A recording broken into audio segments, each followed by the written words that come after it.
vile huyu yani. Sio fanya kazi.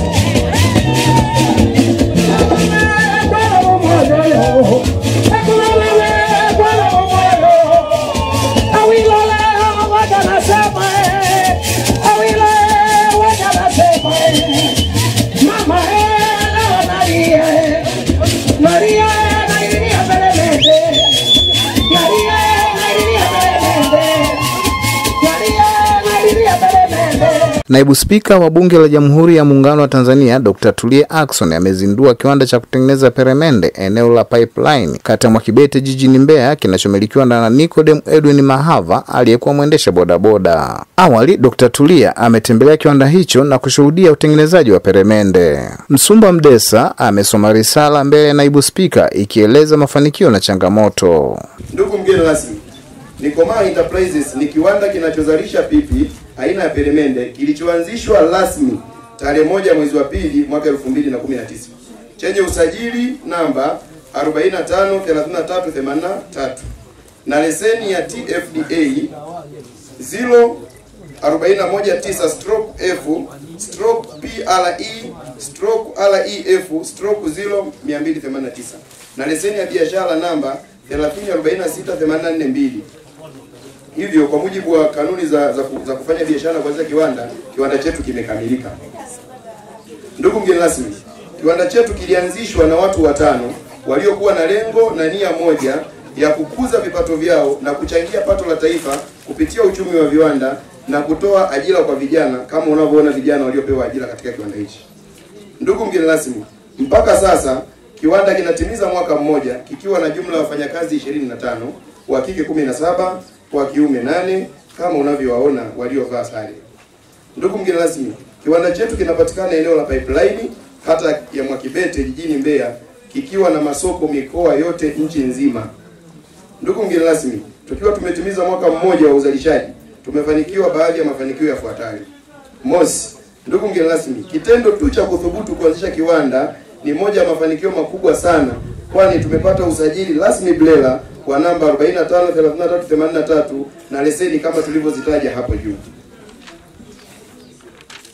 Ndugu mgeni rasmi, pili, kiwanda chetu kilianza na mtaji wa $220,000 kama capital ya kwanza kabisa mwaka jana. Mpaka sasa tunatimiza mwaka mmoja tumefanikiwa kukuza mtaji na kufikia kiasi cha milioni 32. Tulikuwa tuna uwezo wa kutumia mfuko mmoja katika uzalishaji kwa siku, lakini sasa tunatumia mifuko 6 mpaka 15 kwa siku inayozalisha katoni 18 mpaka 45. Tatu, ndugu mgeni rasmi, eneo la uzalishaji tumefanikiwa kuliboresha kwa viwango vya TBS na wao walikuja wakathibitisha kwamba tunaweza tukaendelea na uzalishaji tukiwa na vifaa bora na vya kisasa. 4, ndugu mgeni rasmi, tulikuwa tunatumia jiko la kuni mwanzo na sasa tunatumia jiko la gesi linaloivisha sukari mpaka degree centigrade 320. 5, ndugu mgeni rasmi, tulianza na wafanyakazi 5 na sasa tuna wafanyakazi 25 waliojipatia ajira na wanaoendesha maisha yao binafsi na familia zao kupitia kazi hii. Ndugu mgeni rasmi, zifuatazo ni changamoto zinazotukabili katika shughuli zetu za uendeshaji kiwanda. Mosi, ndugu mgeni rasmi, tuna changamoto kubwa sana ya malighafi ya kiwanda ambayo ni sukari. Tuna udogo wa mtaji unaopelekea kuelemewa katika kuhudumia soko, kwani sukari ndio kiini kikuu cha uzalishaji wa bidhaa yetu. Ili kukidhi soko hili, tuna uhaba wa mifuko takriban 500 ya sukari. Pili, ndugu mgeni rasmi, tuna ufinyu wa eneo la uzalishaji, kwani eneo tulilonalo tumepanga kwa maana ya kukodi kwa mtu. Hivyo gharama za upangishaji ni kubwa ukilinganisha na maeneo mengine yaliyotengwa mahususi kwa shughuli za viwanda kama SIDO. Tunaamini una uwezo wa kuongea lolote kuhusiana na SIDO kule tukaenda. Tatu, ndugu mgeni rasmi, kiwanda chetu bado kipo kwenye small scale production na wateja wetu wengi ni wa mikoani. Jinsi ya kulifikia soko ni changamoto kubwa. Kwa upande wa usafiri, kwani mpaka sasa bidhaa zetu zinafika sokoni kupitia usafiri wa mabasi. Hivyo tuna changamoto sana ya usafiri. Naye katibu wa Chama cha Mapinduzi wilaya Mbeya Gervas Ndaki amesema, kwa hiyo mimi niseme mheshimiwa, jamii inaona wewe ni msaada. Na mimi niendelee kukuomba na Mungu akubariki na tunakuombea uendelee kuwa msaada kwa wananchi wa Mbeya mjini.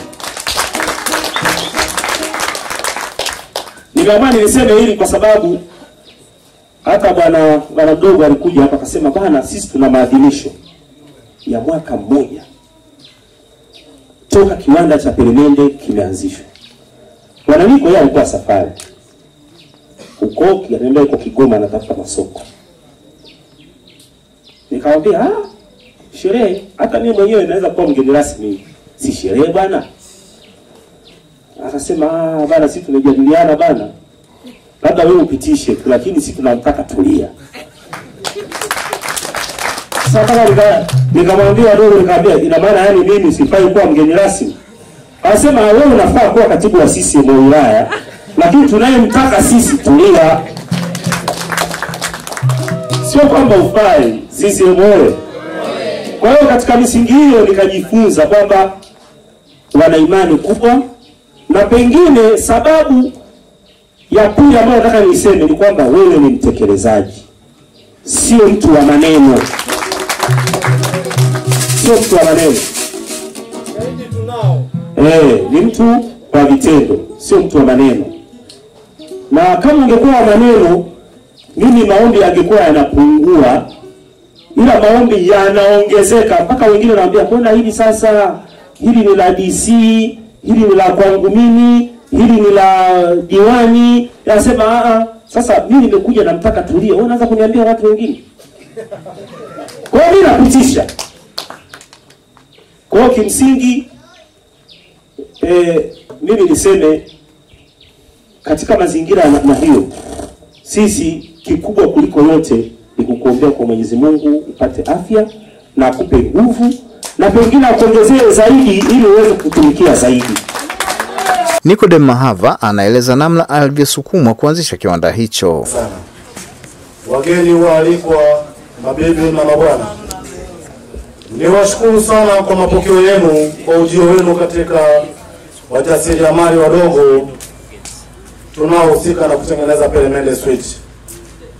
Ni vijana watano tumeungana, lakini na vijana wengine wengi nyuma yetu katika namna ya kuongeza ajira katika jiji la Mbeya na kuondoa hili janga kubwa la watoto wa mtaani. Tunashukuru sana kwa kutukubali na kuja kushiriki katika shughuli ya leo ya kufanya uzinduzi wa hii kiwanda yetu ndogo ambayo tunatumaini inaendelea kukua.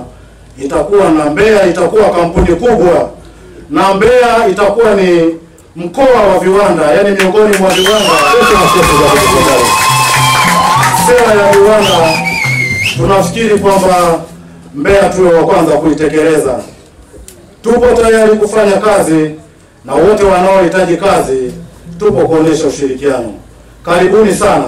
Akijibu risala ya kiwanda, mbali ya kupongeza, naibu spika amesema si wakati wa vijana kukaa vijiweni, badala yake wafanye kazi. Lakini chukua fursa hii kuwapongeza sana vijana wetu ambao wameunga nguvu pamoja kushirikiana na ndugu yetu Niko Mahava ili waweze kuhakikisha kiwanda hiki kinakuwepo.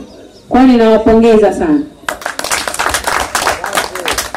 Kwa sababu kama wasingempa ushirikiano ingekuwa pengine mtihani hata kwake kuhakikisha hii ndoto yake inatimia. Kwa hiyo ninawapongeza sana wale waliosikiliza wazo lake na kumtia moyo ili aweze kufanikiwa. Na hii pia niunganishe na wazazi, maana kuwepo hapa wazazi na dada na familia, maana yake wako pamoja naye katika safari hii.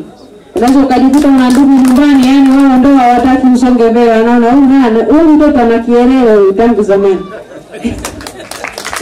Lakini wao wamekutia moyo na wako hapa kushuhudia hizi juhudi zako. Kwa hiyo ninawapongeza sana dada pamoja na mumewe, lakini pia na wazazi. Hongereni sana. Na pia nikupongeze sana wewe, maana sasa historia yako sijaisikia, lakini nimesikia ile yanapoanzia haya mafanikio. Lakini wakati mwingine pengine tutapata fursa ya kusikia ulianzia wapi. Ndugu zangu amenieleza hapa, nilikuwa nauliza kwa hiyo wewe ulikuwa unaendesha bodaboda? Ndio. Lakini nilikuwa sipakizi watu, alikuwa anaendesha bodaboda kwa ajili ya shughuli za biashara. Kwa hiyo maana yake tunapozungumza kwamba bodaboda ni ajira, na hapa mjini wanasema bodaboda ni ajira tosha, tuheshimiwe. Mimi mwenyewe bodaboda jamani, ndio maana nazijua salamu za bodaboda.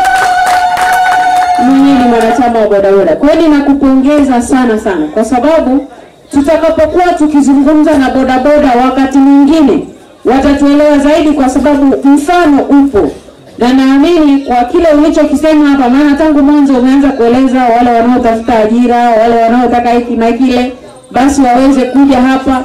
Unaonyesha utayari kwamba uko tayari sio tu kushirikiana na wenzio, lakini kuona wenzio pia wakiendelea. Kwa maana yake kwenye mikutano ya bajaji, ya bodaboda, lazima tukuite, kwa sababu sio kwa tunaita tu watu kutoka mbali njoo zungumze na wajasiriamali hapa. Tunaye mjasiriamali wetu hapa ambaye anafanya vizuri, aje azungumze na wenzie kwamba alianza na mfuko mmoja, sasa anazalisha makatoni kibao.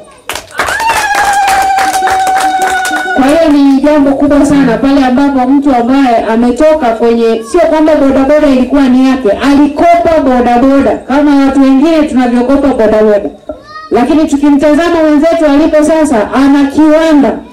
Maana yake kila mmoja wetu akijiongeza tu kidogo, kwa lugha yetu ile ya mtaani, anaweza kufanya vizuri. Kwa hiyo ninakupongeza sana. Taarifa iliyosoma hapa, kwa siku inaweza kuzalishwa mifuko 10 mpaka 15. Kwa hiyo hata hiyo 500 ingekuja, maana yake itajaa ile store pale, si ndio jamani?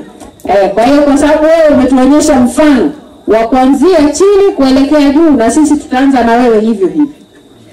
Naamini tutafika mahali pazuri. Kwa hiyo kwa upande wa Tulia Trust niseme tuko tayari kushirikiana pamoja na Peremende, na sisi kwa kweli huo mkopo mtaupata bila shaka yoyote. Japokuwa sasa watu wengine wasije wakaja wakajua kimunga na speaker mkopo unapewa kule, kuna watu wengine wanahusika na kutoa mikopo, sio mimi. Lakini sasa kwa sababu ni mlezi wa Peremende jamani, na Peremende nimeona mambo mazito hapa, mimi nitazungumza nao ili mkopo uje faster. Uje faster, na kwa mahitaji haya niliyoyaona hapa, labda kwa sababu tayari umeshasonga sana, na choweza kuahidi ni kuzungumza nao ili wakupe mkopo wa kuanzia milioni 10.